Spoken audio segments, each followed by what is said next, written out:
Buenas tardes a cada uno de ustedes. Esta tarde vamos a iniciar uno de los temas quizás de mucha actualidad y además que está compuesto por múltiples aristas.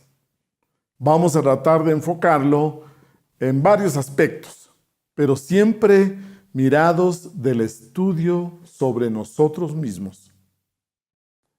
Comencemos con una de las preguntas clásicas de la filosofía.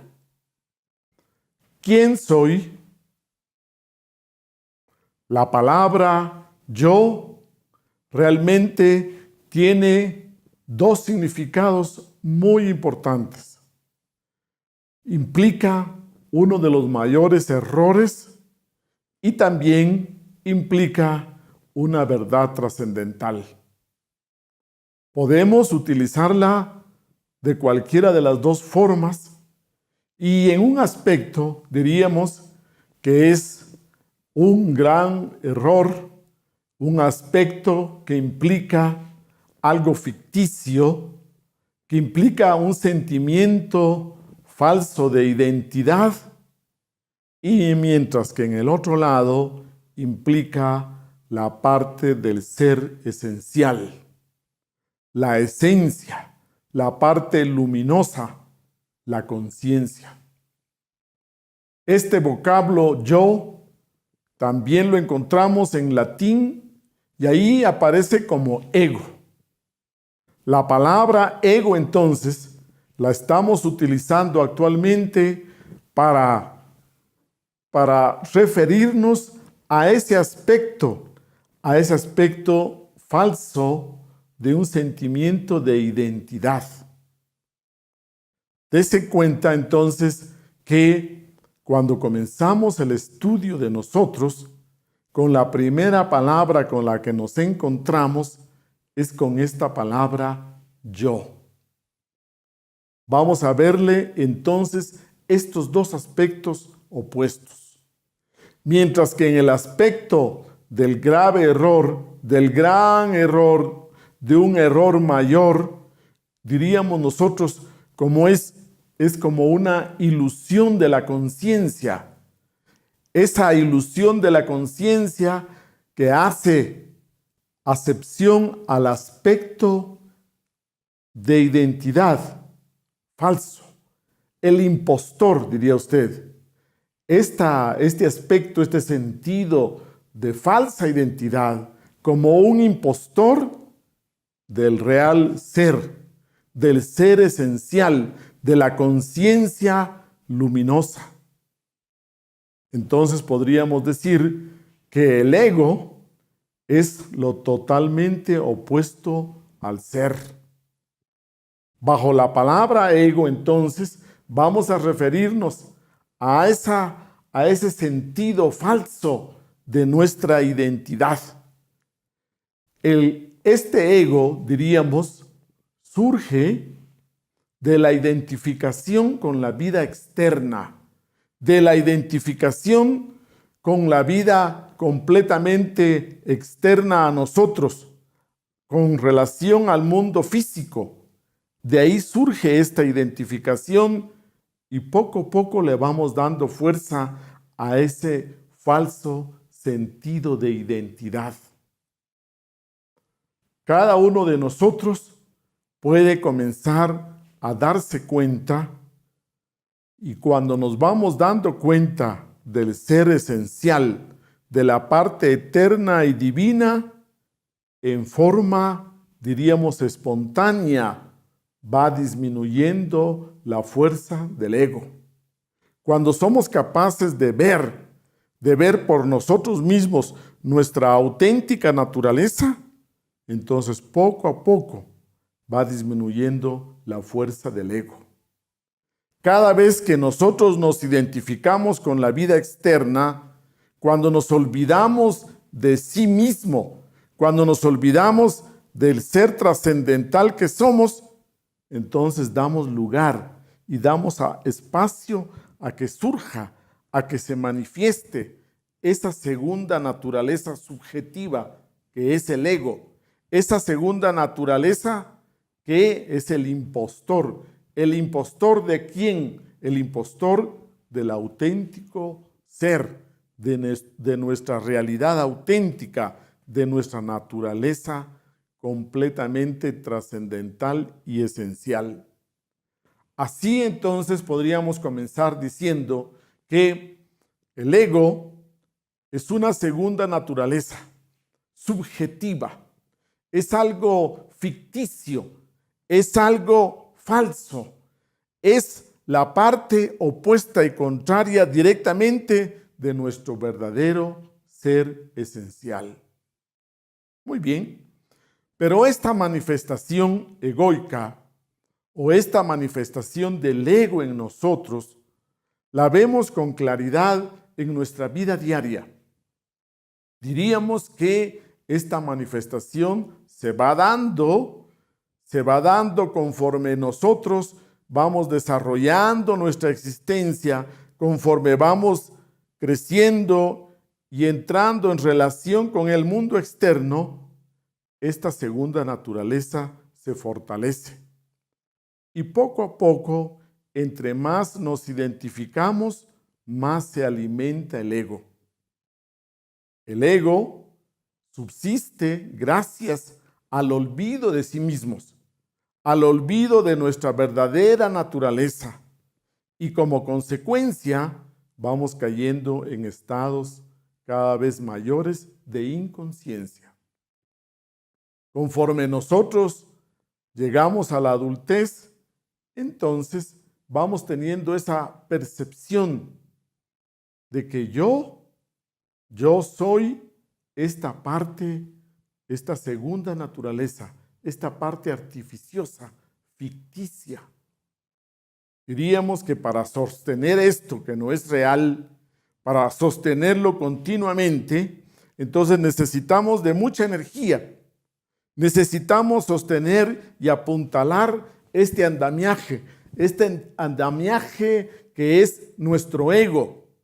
Pero como realmente no tiene una realidad, entonces requiere mucho esfuerzo para mantenerlo.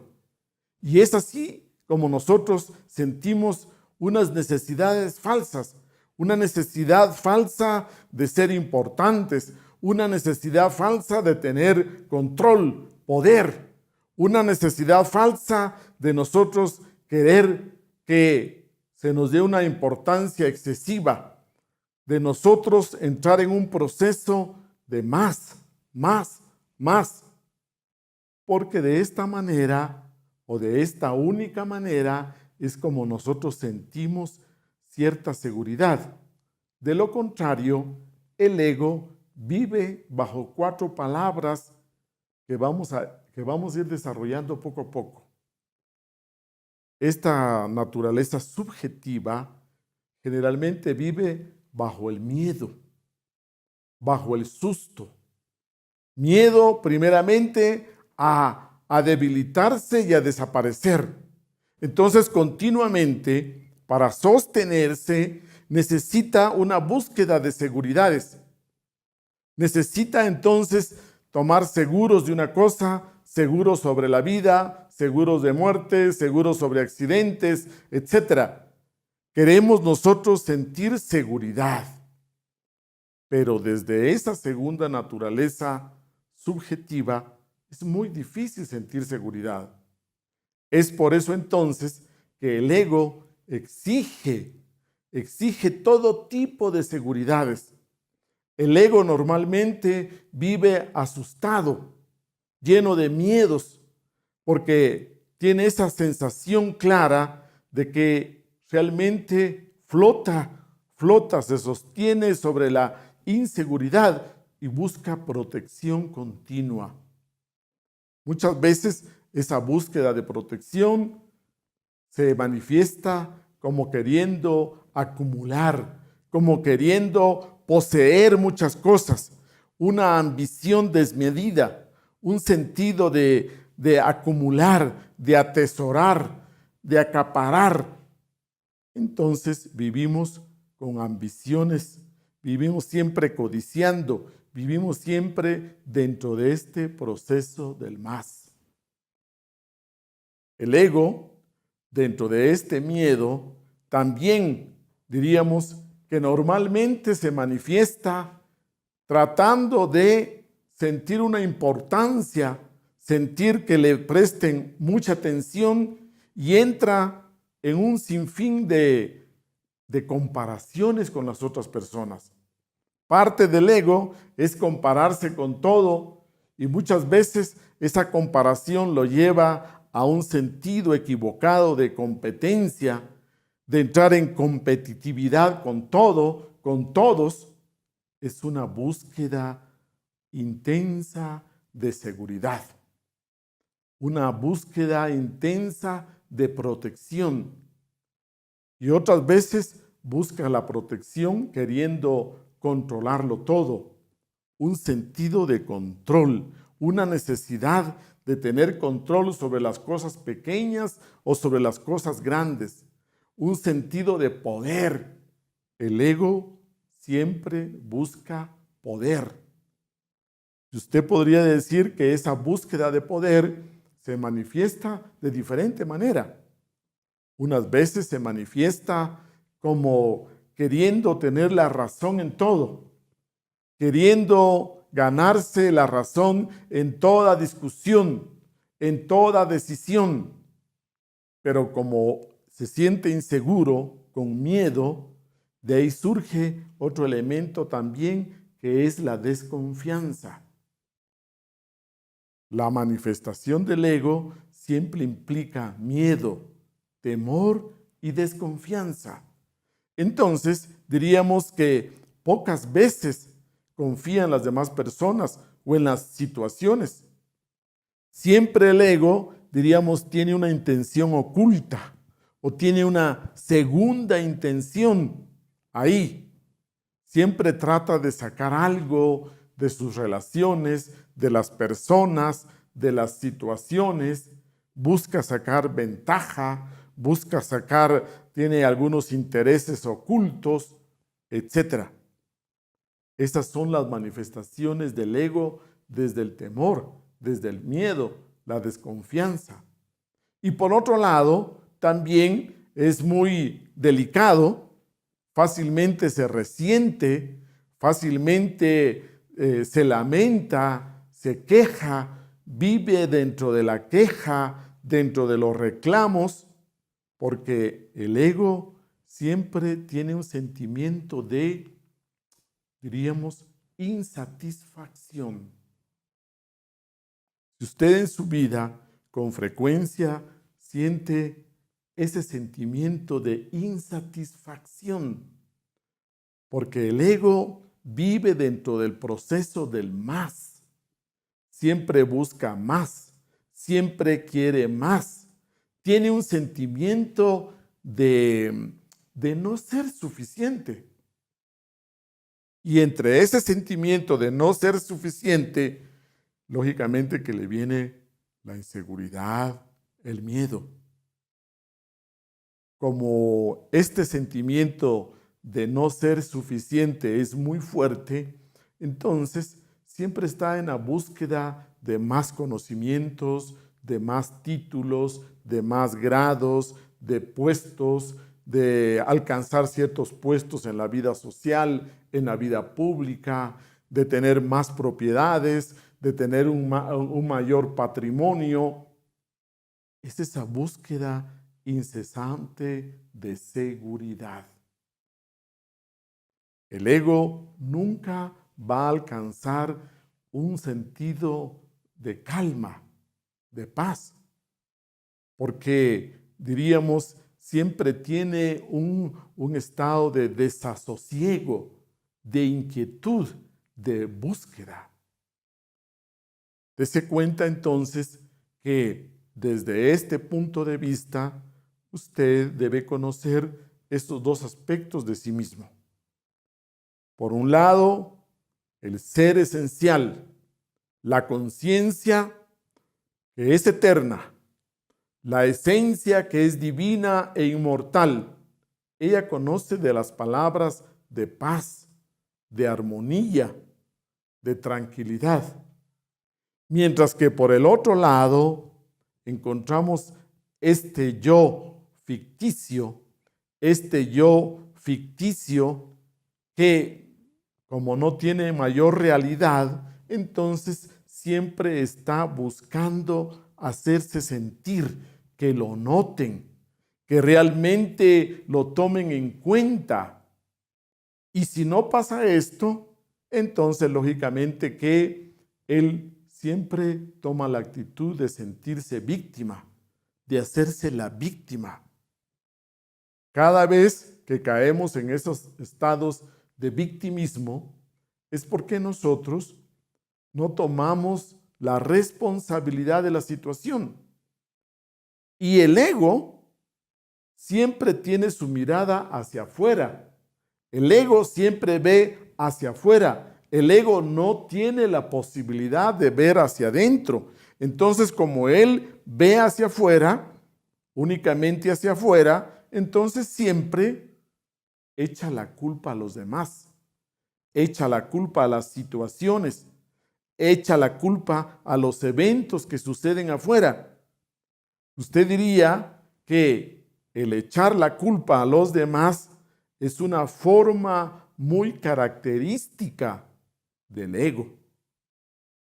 Esa forma de echar la culpa a los demás implica entonces que surge el resentimiento. Siempre vive resentido, siempre vive quejándose, lamentándose, reclamando. Y todo esto lo va fortaleciendo. Es de esta manera, a través de estos mecanismos, que logra subsistir, sostenerse completamente. Cuando hablamos de ego, tenemos que darnos cuenta que son varias características muy definidas. Decimos entonces que otra de las características muy particulares es la necesidad de la separación, de sentirnos separados. Yo aquí y tú allá. Yo y lo mío por acá, allá tú y lo tuyo. Esa separación es para que el ego siempre encuentre esa resistencia, esa oposición, esa lucha, esa pelea.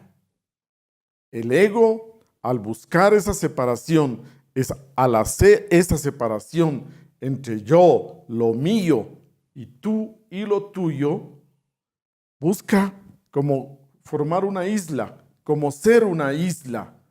Y al ser una isla, siempre entonces tiene que enfrentar, siempre tiene que encontrar conflicto, oposición, guerra, pelea, lucha. Nuestro ego siempre se encuentra buscando con qué luchar, contra qué luchar, con qué pelear, contra qué pelear. En esa lucha y en ese esfuerzo se sostiene el ego, se fortalece el ego, se va desarrollando el ego. Entonces, no olvidemos la palabra identificación. La palabra identificación es importante y debemos entenderla psicológicamente como que el ego se identifica, se va en los asuntos externos, se embebe completamente allá, se emboba con esas cosas externas, se engancha, decimos, con lo externo. Al identificarnos, nos vamos dentro del asunto externo y quedamos ahí, en eso. Y de esa identificación surge el alimento, el sostén del ego. Esa identificación se da por olvido de sí mismos, por olvido de nosotros mismos, por olvido de lo que somos en el fondo, de nuestra esencia, de nuestro ser esencial, de nuestra conciencia. Dese cuenta entonces que cada vez que nosotros nos olvidamos de sí mismos, al olvidarnos de sí mismos, damos espacio, damos lugar a que se manifieste el ego, el impostor, esa otra y segunda naturaleza. Otro aspecto muy importante del ego es que necesita manipular. Necesita manipular a los otros para llenar esas carencias que él tiene. Necesita manipular a los demás para poder satisfacer sus carencias. El ego siempre es demandante, siempre es muy demandante. Cada vez que el ego se relaciona, siempre hace un esfuerzo de manipular para satisfacerse, porque vive en búsqueda de satisfacción, tratando de superar una insatisfacción crónica. Los resultados y las variantes, diríamos, de la insatisfacción viene a ser ese sentimiento de hastío, de aburrimiento, de fastidio. Vamos por la vida como arrastrándonos. Vamos viviendo, pero con la pena de vivir, bajo la condena de tener que vivir. Esa diríamos que son las actitudes del ego, como el ego se manifiesta. Cuando nosotros buscamos vivir, cuando vivimos desde el ego, surgen entonces una diversidad de ilusiones. Como caemos en grandes estados de inconsciencia, entonces generalmente vivimos con diferente tipo de ilusiones. Una de las ilusiones es que nosotros vivimos conscientes. Cuando ya hemos estudiado en el tema de la conciencia de que realmente vivimos dormidos. Esta ilusión de que yo vivo despierto viene precisamente del ego. Surge completamente del ego. Al hablar del ego, estamos hablando realmente de que en el fondo usted va a encontrar que esa segunda naturaleza es el peor obstáculo para nosotros crecer y desarrollarnos espiritualmente. Esa segunda naturaleza viene a ser el mayor obstáculo y en el fondo viene a ser como el enemigo con el que tenemos que luchar, porque es el que malgasta todas nuestras energías, porque es el que malversiona toda nuestra vida, nuestro tiempo, nuestros esfuerzos. Generalmente el ego los malgasta en sus satisfacciones. El ego también tiene otra característica muy importante, que siempre busca exteriormente sus satisfacciones. El ego siempre busca en el exterior. Básicamente se enfoca solo en el exterior y es allí donde trata de buscar sus satisfacciones, trata de superar sus miedos, trata de expresar sus quejas, sus lamentaciones, etcétera, etcétera. Conforme nosotros vamos estudiando el ego, nos vamos dando cuenta que exactamente el ego siempre tiende a hacer todo lo que condena en los demás. Todo aquello que el ego ve, nota y condena en los demás es lo que él hace, pero no lo alcanza a ver, pero no lo ve. Y si alguien se lo hace notar y si alguien se lo dice, se resiente terriblemente, porque el ego es muy resentido. Y de ese resentimiento pueden surgir entonces el odio, la venganza, el desquite y todo tipo de reacciones completamente equivocadas y exageradas. Muy bien, detengámonos aquí para hacer una pequeña pausa con un cuento. Para aquellas personas que todavía no ven con claridad la idea del ego, aquí va esta historia. Interesante. Primeramente resulta que un maestro iluminado, tenía entre sus discípulos a unos muy distinguidos y que por largos años se habían dedicado a estudiar y a practicar con él. Pero en cierta ocasión, el rey de esta región también quiso acercarse y ser uno de sus discípulos. Lo recibieron entre el grupo y este rey, entonces, después de varios días, hizo esta pregunta: Maestro, ¿y qué es el ego? El maestro se quedó callado por un tiempo y luego le preguntó de nuevo: por favor, repíteme tu pregunta. El rey entonces, en calidad de discípulo, de estudiante del maestro, le vuelve a preguntar: ¿y qué es el ego? El maestro se queda en silencio por unos momentos y luego le responde airadamente: ¿pero qué clase de pregunta es esta? ¿Qué me estás preguntando tú? Esto no tiene ningún sentido. ¿Por qué me quitas el tiempo y me interrumpes haciéndome este tipo de preguntas? El rey se sorprendió y inmediatamente también él se sintió bastante molesto, ofendido, y ya con una voz más alta le dice: maestro, pero me está respondiendo mal. Pero maestro, usted me está faltando el respeto. Entonces el maestro le dice: ese es el ego. Esa fue la respuesta del maestro. Mira, esto que tú estás sintiendo ahorita, esa reacción es precisamente lo que llamamos ego. El ego siempre es reaccionario. El ego siempre reacciona mecánicamente, compulsivamente, ante las situaciones del exterior, ante los eventos o ante las personas. Entonces, si estamos en olvido de sí mismos, si no estamos conscientes de nosotros mismos, esa segunda naturaleza es la que primero aflora, es la que primero se manifiesta en forma compulsiva. Diríamos también que el ego siempre tiende a ser exagerado, siempre tiende a irse a los extremos, es extremoso. Para el ego, caminar por el equilibrio, caminar por el centro, le resulta muy difícil.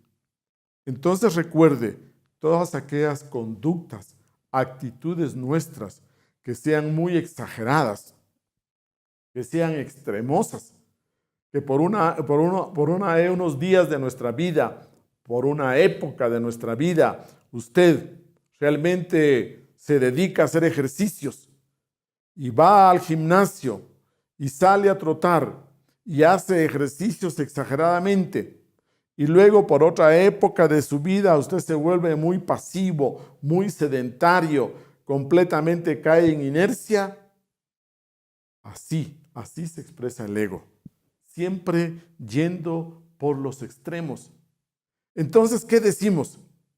Que cuando caemos en inconsciencia, cuando nosotros perdemos la conciencia de sí, es oportunidad para que se manifieste esto que llamamos yo psicológico, el mí mismo o el ego.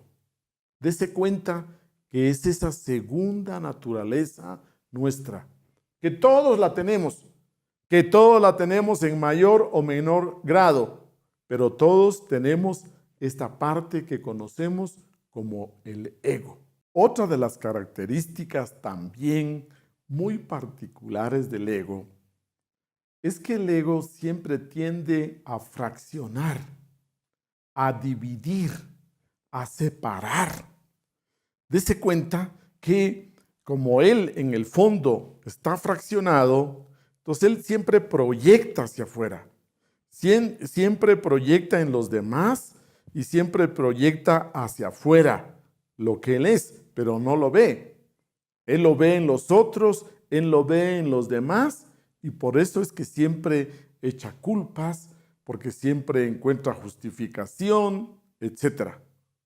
Y por esta misma razón que todo lo proyecta hacia afuera, como él está dividido, entonces siempre él fracciona, divide, separa en el exterior. El ego siempre trata de ser calculador. El ego siempre funciona con ese sentido de ser muy calculador, tratando de sacar ventaja, de las personas y sacar ventaja de las situaciones, siempre tratando de ganar, de tener ganancia, con un sentido, diríamos, de codicia, de ambición, de avaricia. Así es como se expresa el ego en nosotros. También podríamos decir que el ego, una de las cosas que más le teme es a la realidad. Siempre se opone a la realidad del momento presente. El ego no puede vivir dentro del momento presente. Otro punto importante que usted tiene que saber para cuando lo pasemos a trabajar es que realmente el ego se opone a la vida como se manifiesta en el aquí y ahora. Él siempre quisiera que las cosas fueran diferentes. Él siempre está deseando que las cosas sean distintas. Y recuerda esta palabra, desear. La palabra desear implica esas necesidades falsas que tiene el ego y que quiere llenarlas y que quiere satisfacerlas. Como vive en una constante insatisfacción, entonces siempre vive deseando. El deseo es su característica y cada una, diríamos, de las partes que lo conforman tienen sus deseos particulares. El deseo, el miedo, todo esto conforma al ego. Pongamos un cuento también ahora que ilustra la siguiente situación. Se habla de un gran mago, o en los tiempos antiguos le llamaban magos, un gran maestro, un gran astrólogo, que había por largos años cultivado sus ciencias y tenía muchas capacidades y muchos poderes, mas sin embargo todavía tenía ego, todavía tenía esta segunda naturaleza subjetiva, ego. Había desarrollado poderes y capacidades y pasado un tiempo, bueno, al final le llegó la muerte. La muerte entonces manda a su emisario y le dice, bueno, llegó el momento de que tú desencarnes a este famoso mago.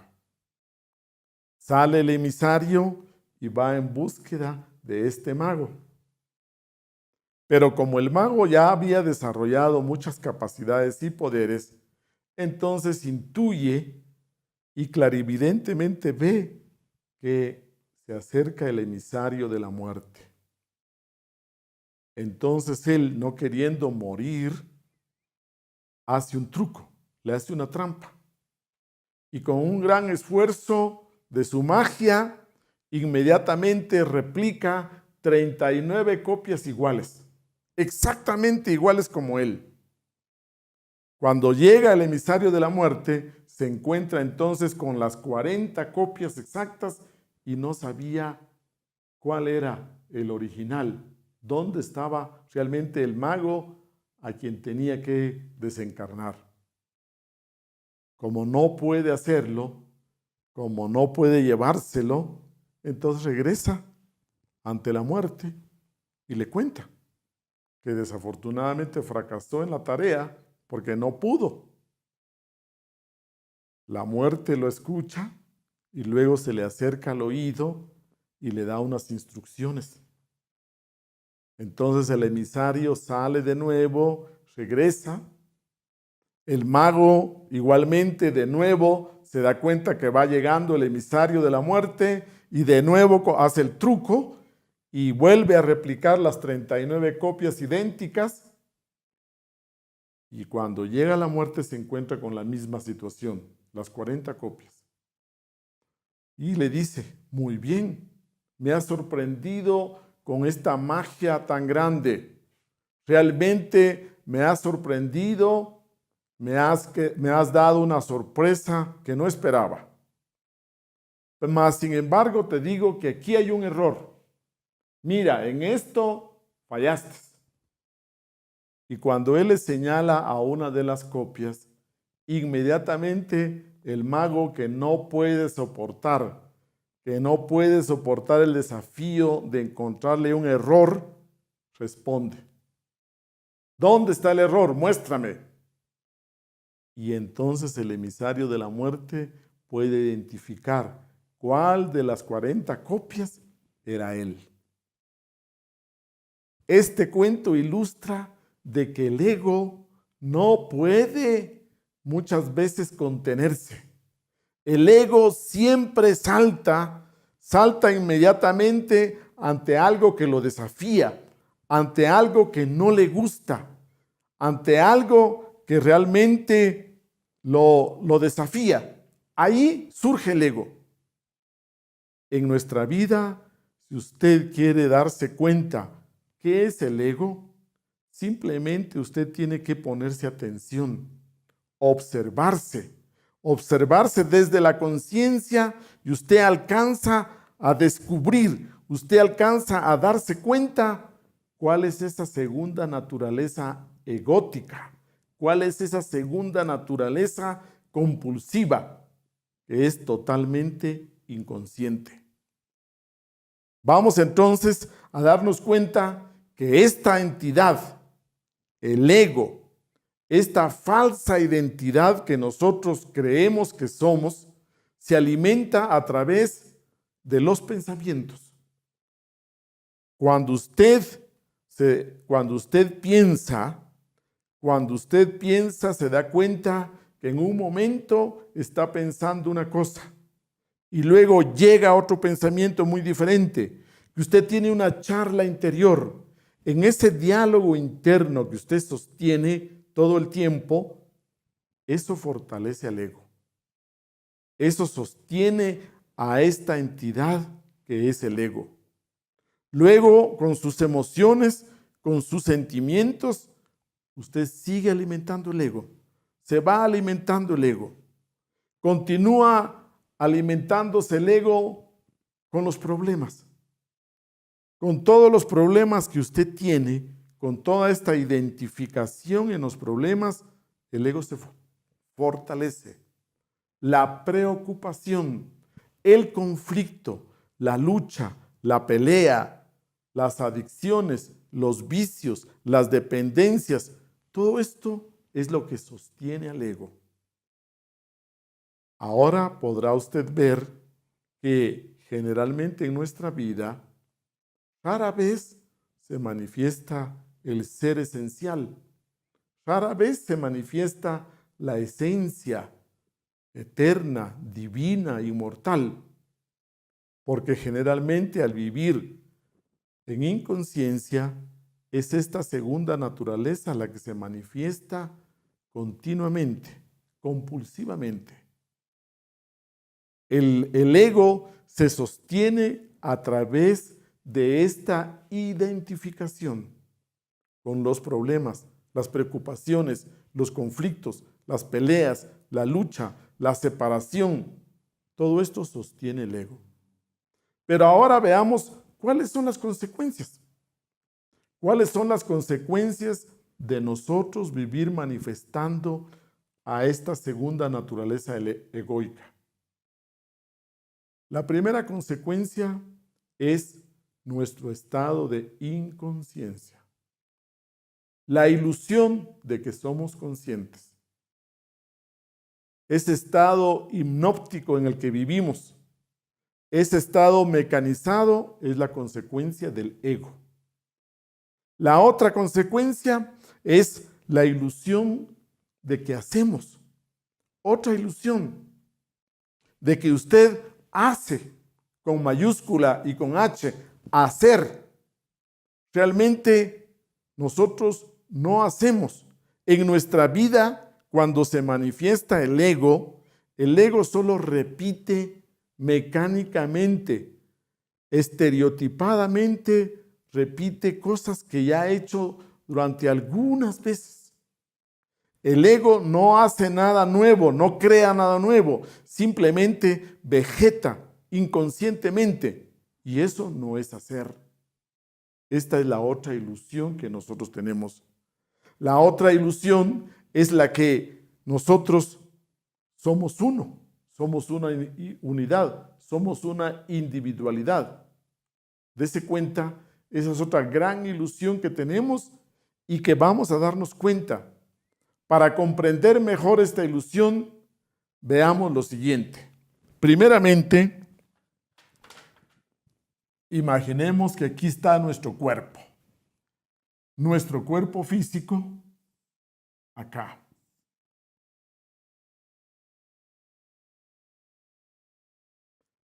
El ego vive alrededor nuestro. El ego, diríamos nosotros, es parte de sí mismos. Y cuando lo estudiamos, de nuevo nos encontramos con la palabra yo. Esta palabra tan misteriosa, yo. Usted se da cuenta que la utilizamos a cada paso. Cuando iniciamos el estudio sobre sí mismos, con la primera palabra con la que nos encontramos es yo. Yo hago, yo quiero, yo odio, yo amo, yo decido, yo tengo, yo gano, yo pierdo, yo temo, yo quiero. Cada uno de estos yoes resulta que es diferente. Nosotros tenemos la ilusión, la idea falsa de que somos siempre el mismo, de que todo el tiempo somos el mismo, pero resulta que no, que cada uno de estos yo, podríamos decir en plural, yoes, cada uno de estos yoes es una entidad independiente, diferente. Entonces tenemos la ilusión de que yo soy todo el tiempo el mismo, pero no. La mala noticia es que no somos uno, de que psicológicamente no somos uno. Bien, dése cuenta que esto del yo, del ego, lo podemos estudiar desde el punto de vista antropológico, lo podemos estudiar desde el punto de vista filosófico, psicológico, biológico, desde diferentes puntos de vista. Aquí lo estamos estudiando desde el punto de vista de la psicología trascendental, de la psicología iniciática. Entonces, el yo resulta que no es uno, que el yo es muchos, es yoes. Usted no es el mismo todo el tiempo. ¿Qué diríamos? Que estos diversos yoes, ilustrémoslos así, este es el yo, usted podría decir que este es el yo del orgullo, este es el yo de la ostentación, este es el yo de la codicia, este es el yo del apego, este es el yo del resentimiento, este es el yo de la venganza, este es el yo del cigarrillo, este es el yo del alcoholismo, este es el yo de la pereza, este es el yo de la prostitución, este es el yo que le gusta el fútbol, este es el yo que le gusta viajar, este es el yo que tiene rencores y odios, este es el yo que tiene venganzas. Esta multitud de yoes es lo que conforma el ego. El ego no es una unidad. El ego es una multiplicidad. Y si nosotros dibujamos aquí a la personalidad, diríamos que la personalidad es esa máscara general que tenemos de nosotros mismos. Pero detrás de esta máscara se mueven estos diversos yoes. Entonces, una de las ilusiones que tenemos es que somos uno, pero no somos uno, somos muchos. Y estos muchos yoes son los que se expresan continuamente, constantemente. Entonces usted es muy cambiante. Podemos poner ejemplos muy prácticos. Esta mañana en la oficina, de repente usted tuvo un cliente muy exigente que hizo reclamos airadamente y usted sintió el enojo.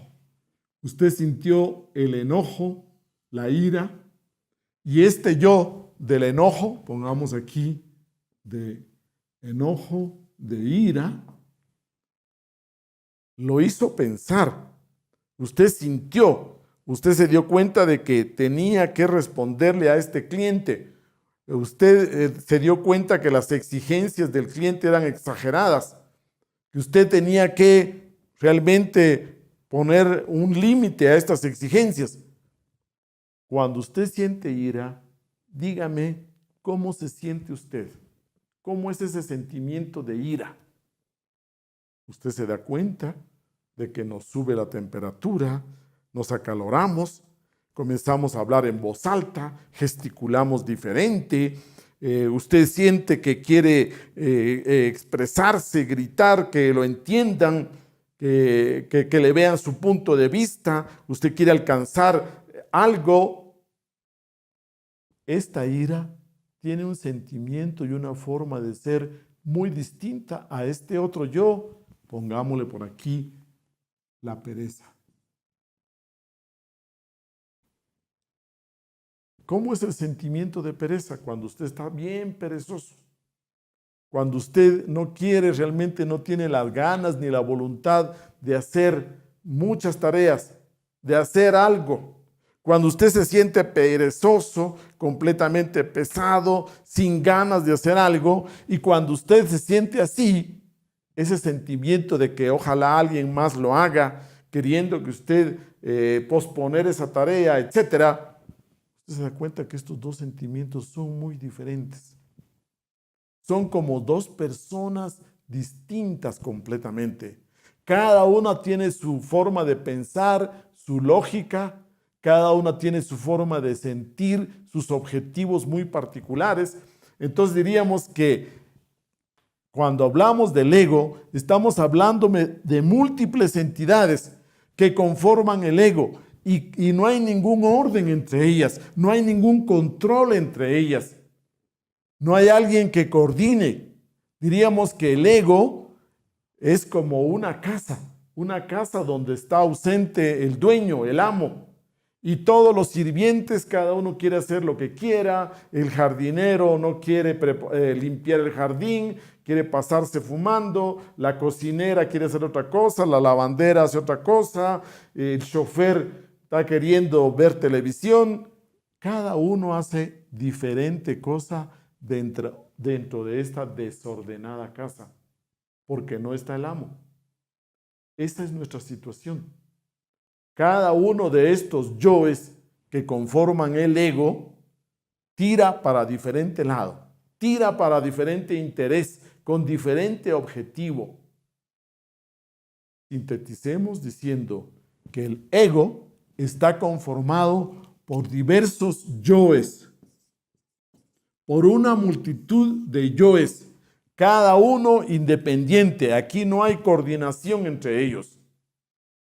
El ego está conformado por diferentes entidades y cada uno busca satisfacerse completamente, independientemente del otro. Decimos que esta multiplicidad, esta pluralidad que conforma el ego, está compuesta por cada una de estas entidades. Pero cuando decimos entidades, nos lo estamos diciendo en forma real. Cada uno de estos yoes está conformado de substancia mental y dentro de esta substancia mental tiene enfrascada, embotellada, una partícula de nuestra esencia, una fracción de nuestra esencia. Entonces usted diría que cada yo de estos, este yo de la mentira, tiene encarcelada una fracción de esencia. Este otro yo de la codicia tiene también embutido aquí adentro una fracción de nuestra esencia. Este otro yo de los celos, el yo celoso, tiene también enfrascada otra partícula, otra fracción de nuestra esencia. Este yo del resentimiento tiene adentro aprisionada otra partícula de nuestra esencia. Quiere decir que estas entidades tienen cierta fuerza y poder, porque dentro de ella tienen una partícula que es eterna, divina, una fracción de esencia. Cuando decimos que la consecuencia del ego es la inconsciencia, es porque resulta que solo un 3% de nuestra esencia está libre y un 97% de nuestra esencia desafortunadamente está embotellada dentro de cada uno de estos yoes. Podríamos ilustrar acá dibujándole un corazón a esta ilustración y que esta es la esencia libre. Esta representa el 3% de esencia libre que se expresa en circunstancias muy particulares, mientras que el otro 97% está aquí. Muy bien, esto nos ilustra para comprender mejor lo que es el ego. Démonos cuenta que cuando usted quiere verificar esta pluralidad, reflexione sobre lo siguiente. Por ejemplo, usted ama a su padre, usted ama a su madre, usted ama a su hermana, pero hay una parte de ellos que a veces no nos gusta. Usted puede decir, yo amo a mi papi es una excelente persona, pero cuando está con los tragos, cuando se ha tomado unos tragos, se pone tan cargoso, tan feo, realmente no me gusta estar con él cuando tiene ya muchos tragos. Cuando se está emborrachando, realmente yo prefiero evitar estar con él. ¿Sí se da cuenta? Nos gusta una parte de una persona, pero hay ciertos yoes de él que no nos gustan. Ahí usted puede darse cuenta. También podemos comprobar esta manifestación egoica cuando, por ejemplo, usted observa sus pensamientos. Entra el yo de la codicia y toma su centro intelectual y lo hace pensar. Y este yo piensa de cierta manera. Inmediatamente después, otro yo trata de derrocarlo, de sacarlo y entra. Entra, por ejemplo, el yo del orgullo, de la ostentación. Y usted ya está comenzando a planear, a planificar cómo va a lucir usted en la próxima fiesta, qué traje, qué vestido, qué joyas va usted a llevar para lucirlas en esa fiesta. Pero de repente entra el yo del cigarrillo, del tabaco, del tabaquismo. Y, por ejemplo, ya me siento impaciente porque no he fumado por un tiempo, ya comienzo a sentirme un poco inquieto, comienzo a pensar, ¿y dónde están los cigarrillos? ¿Dónde los tengo? Pero sí están allá en mi chaqueta, pero no tengo fósforos. Voy a preguntarle aquí si hay fósforos, etcétera. Si alguien tiene un cerillo que me regale. Entonces, cada uno de estos yoes, diría usted, aquí está el cigarrillo, el tabaco, cada uno de estos yoes intenta tomar la máquina, intenta tomar su cuerpo, su centro intelectual, su centro emocional, su centro sexual, etcétera, y cada uno de estos yoes quiere manifestarse. Por eso es de que realmente nos es difícil a veces cumplir nuestras promesas. Porque usted diría, otro ejemplo, uno de estos yoes se compromete, uno de estos yoes ofrece, y muchas veces hacemos promesas serias, compromisos serios, ofrecemos muchas cosas, hasta juramos sobre una Biblia, pero luego, después de que hemos ofrecido tal cosa, al rato, otro yo, diferente, que nada tiene que ver con ese compromiso, toma a cargo nuestra máquina humana y que nada tiene que ver con eso. Entonces usted se levanta al otro día y después de que se levanta, usted dice, ve, y yo ayer me comprometí a hacer tal cosa, y yo ayer le prometí a mi amigo a llevarle tales cosas, pero no tengo ganas, realmente no sé cómo fue que me ofrecí a hacer esas cosas. Bueno, voy a llamar y voy a decirle que no puedo, que amanecí enfermo, que estoy indispuesto. De esta manera usted puede darse cuenta todos los maromas, todo lo que hacemos por falta de continuidad de propósito, por falta de responsabilidad. Si cada una de las personas que usted conoce está constituido por muchos yoes, entonces usted no espere mucha responsabilidad. Porque hoy usted está firmando un contrato con un yo de esta persona. Pero mañana entra otro yo distinto, diferente, que nada tiene que ver con ese compromiso, que nada tiene que ver con ese contrato, que nada tiene que ver con ese ofrecimiento. Así es como en la vida práctica nos cuesta llevar las cosas. Cada yo trata de tener la supremacía. Cada yo trata de tener el poder de esta máquina por un momento, pero luego entra otro y es derrocado, lo quita, lo suple y esa lucha conforma nuestra vida psíquica. Por eso es que usted siente que tiene tantos conflictos. Por eso es que es tan difícil entendernos. Porque hoy se levanta usted con ganas de irse y de mudarse a Nueva York, de emigrar para Nueva York. Mañana usted se levanta y en cambio dice, no, mejor me pongo a estudiar y saco una carrera. Al otro día o al rato usted dice, no, mejor me caso y después me pongo a trabajar.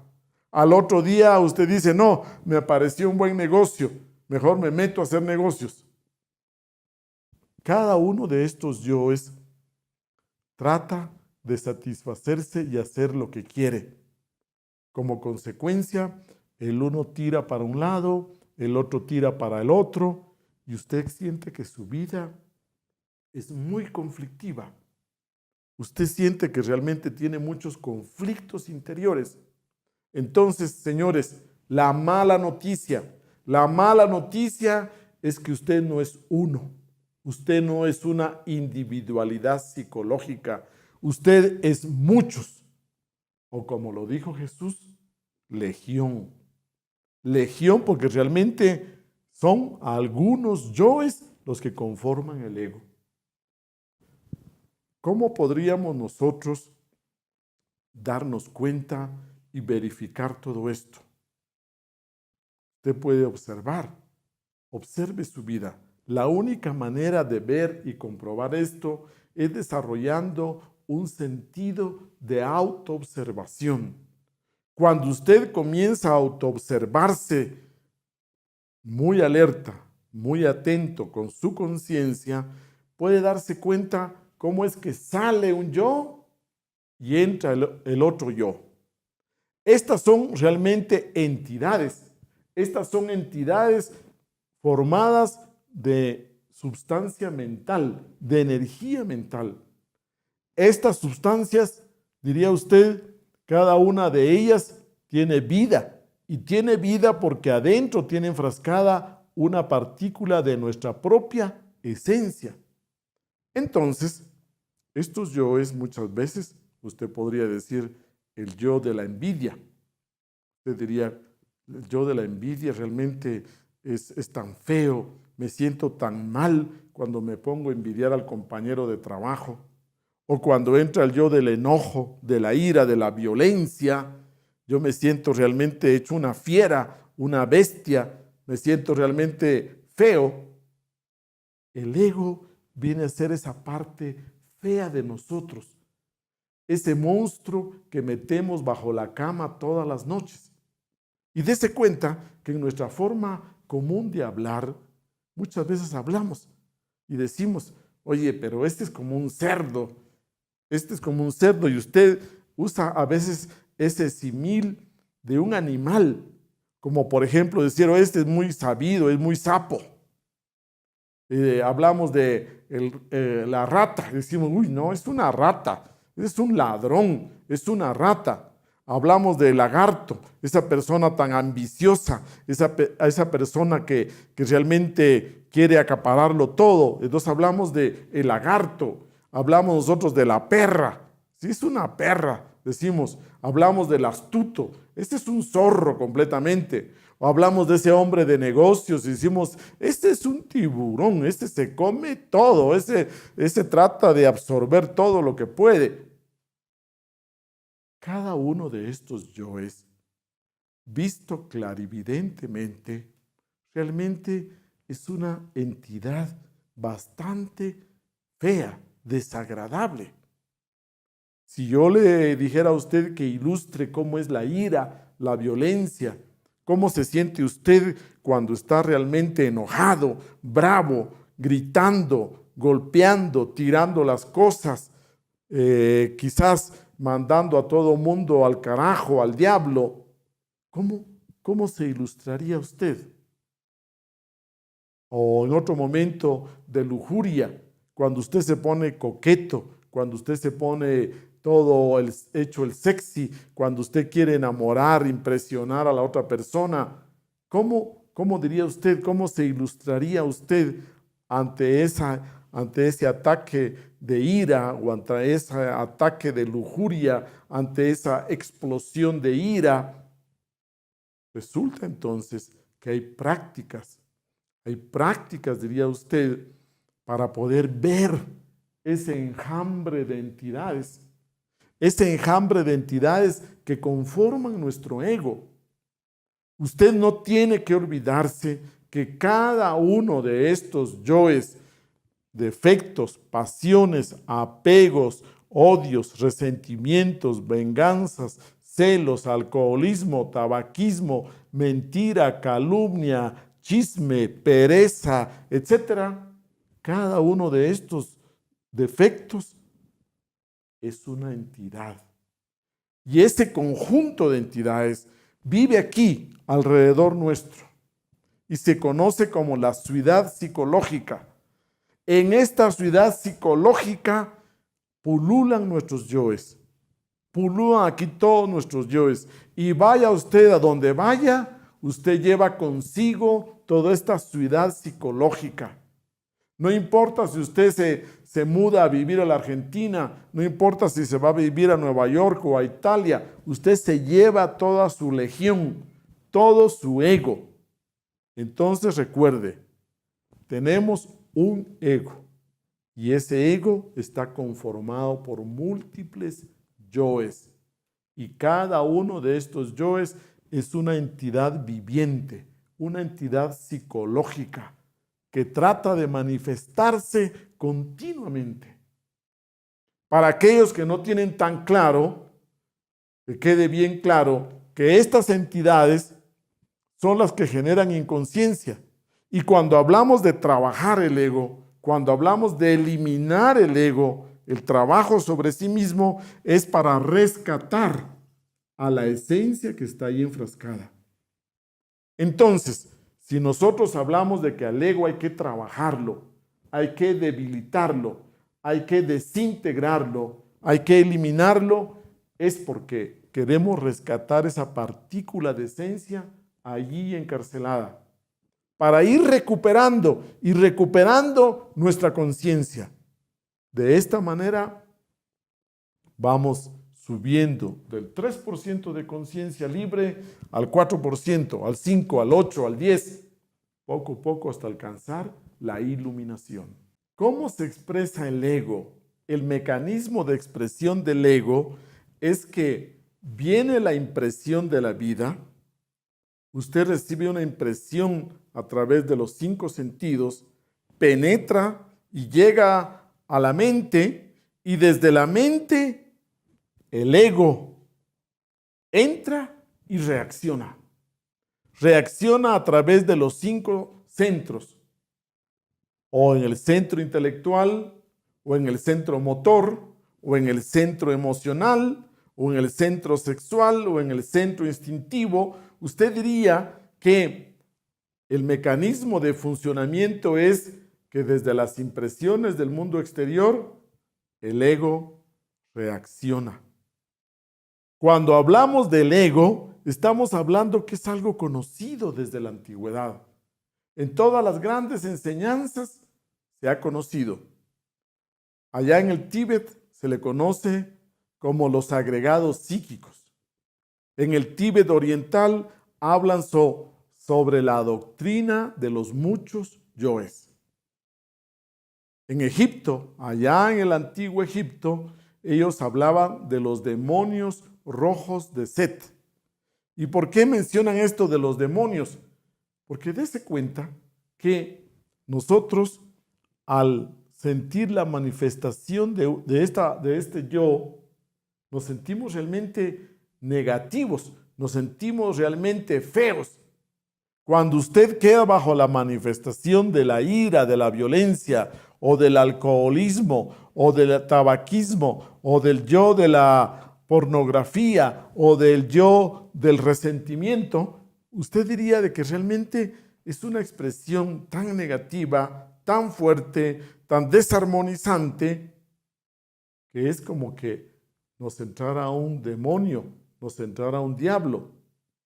Entonces, en términos religiosos, no hablamos de yoes o de ego, que son términos psicológicos, sino que más bien hablamos de esto, como que estos diablos o demonios se nos meten y quedamos posesos, quedamos poseídos por estas entidades.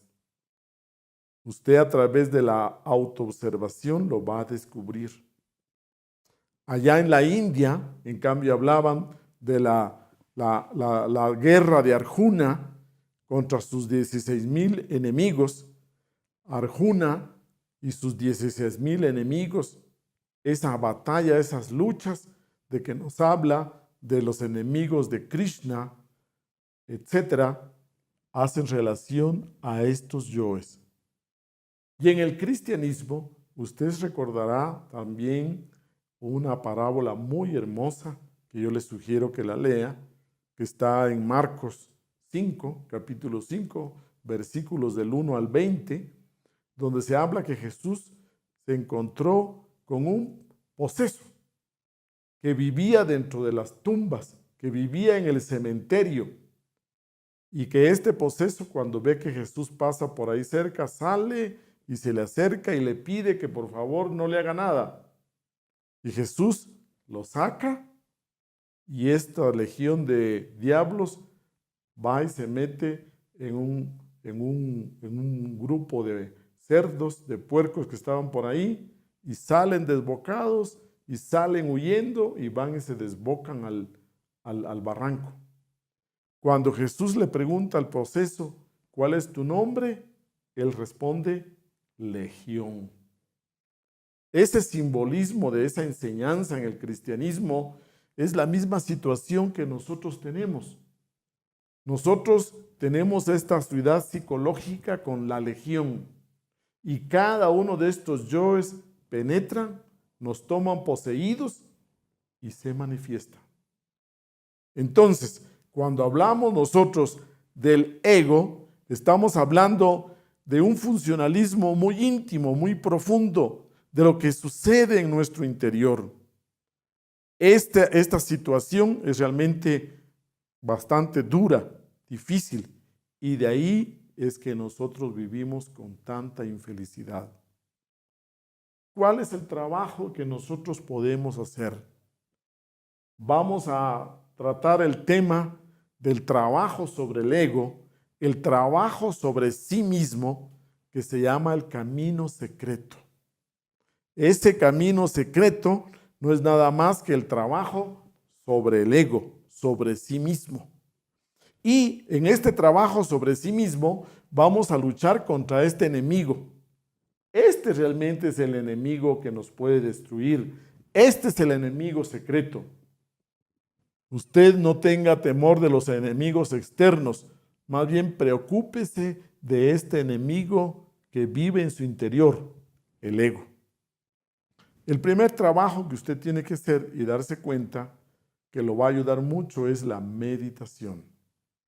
Con la meditación, usted va a ir afinando su naturaleza poco a poco, gradualmente, para que usted se percate, alcance a sentir cuando entra una de estas entidades y lo posee. Y usted comienza a pensar, comienza a sentir, comienza a reaccionar desde ese yo que lo está poseyendo. Sale ese yo y entra otro. Entonces, usted se da cuenta que a veces estamos bonachones, generosos, regalones, y en otro momento algo sucede, entra una llamada, entra un WhatsApp, y usted cambia y se siente tenso, se siente enojado, impaciente, con ansiedad, y luego llega a visitarle una persona y usted cambia, sonríe, le gusta a esa persona, quiere coquetearle, etc. Usted se da cuenta cómo son los cambios en su interior. Para tener esa sensibilidad, la meditación diaria le va ayudando a darse cuenta de ese proceso. Luego, también tenemos la práctica de la autoobservación, que la vamos a estudiar en temas completamente independientes. La autoobservación es un esfuerzo porque usted respire profundo, traiga toda su atención y usted se sienta, se perciba con toda su presencia en el aquí y ahora. Cuando usted se ubica en el aquí y ahora, estos yoes no pueden entrar, no pueden poseerlo. Cuando usted se ubica con toda su presencia desde la esencia, desde su ser esencial, el ego queda neutralizado. Y cuando usted se pone atención y comienza a darse cuenta, en este momento en que usted esté tan enojado, en ese preciso momento usted se autoobserva, ya es diferente, ya es distinto. Sus iras no van a ser las mismas, porque las iras que usted tuvo anteriormente, usted no se estaba autoobservando. Pero ahora, si usted se pone atención y se autoobserva, esto le da otra experiencia distinta, diferente. Hay un nuevo elemento, está la autoobservación. En ese momento, usted se va a dar cuenta cuál es el sabor de esa ira, cómo lo hace sentir, cómo se le expresa en el cuerpo, la temperatura, cómo le transpiran las manos, cómo siente usted calor, etc. Cuando usted se autoobserva, entonces comienza a tener cierto control sobre el ego. Existen las prácticas entonces y poco a poco las vamos a ir desarrollando. Por ahora queremos quedar claros con el tema sobre el ego. El ego, que quede bien claro, es una segunda naturaleza que no es usted. Usted no es el ego. Entonces, digamos lo siguiente. Yo no soy este cuerpo. Yo no soy Edgar. Yo no soy el profesor. Yo no soy la personalidad. Yo no soy la mente. Yo no soy el ego. Yo soy la esencia, el ser esencial. Eso es lo que auténticamente soy yo. Ante la pregunta original, ¿quién soy? A través de la meditación, usted va a tener la experiencia del ser esencial, de lo que usted auténticamente es. Esa experiencia le sirve de punto de apoyo para que en la vida diaria usted pueda darse cuenta, percatarse, si estoy hablando desde el ego, el falso yo, o estoy hablando desde el ser esencial. A través de la conciencia, usted se percata. El ego es obscuridad. El ego es ignorancia. El ego es falsedad. La esencia se manifiesta como conciencia. Es luz. Es sabiduría. Son los dos opuestos en su interior. Para terminar, entonces, la siguiente anécdota. Estaba un viejo jefe indio con su nieto y le dice el viejo indio: me estoy sintiendo como que dentro de mí hay una lucha entre un lobo que es violento, agresivo, vengador, y otro lobo que es amoroso, paciente y dulce. Siento una batalla en mi interior. Después de un rato, el niño le pregunta al abuelo: ¿y quién de los dos lobos va a ganar? Y el abuelo sabiamente responde y dice: el lobo a quien yo alimente. Dentro de su naturaleza, usted tiene esos dos opuestos, esa lucha interior, el ego y la esencia, la conciencia. ¿Quién va a ganar? Va a ganar la parte que usted continuamente alimente, fortalezca. Bien, dejamos hasta aquí. Buenas tardes.